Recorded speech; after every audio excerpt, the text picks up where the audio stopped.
আসসালামু আলাইকুম, ক্লাসিমিসি থেকে জয়া বলছি। The ordinary salicylic acid 2% solution, যেটা লং টাইম যাবত ডিসকন্টিনিউড ছিল, ফাইনালি সেটা রিলিজ হয়েছে।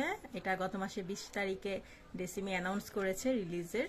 সো এটা ফাইনালি এখন আমাদের হাতে আছে, আই মিন স্টকে আছে। যারা এটা ডাই হার্ড ফ্যান ছিলেন তারা আবার এটা ইউজ করতে পারবেন। সো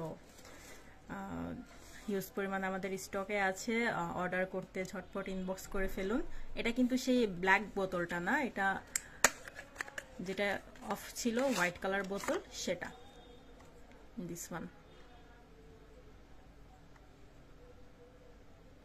এছাড়া এটা সম্পর্কে কোনো ডিটেলস যদি জানতে চান তাহলে কমেন্ট করে জানাবেন, ইনশাল্লাহ সবার কমেন্টে রিপ্লাই দেওয়া হবে। আল্লাহ হাফেজ।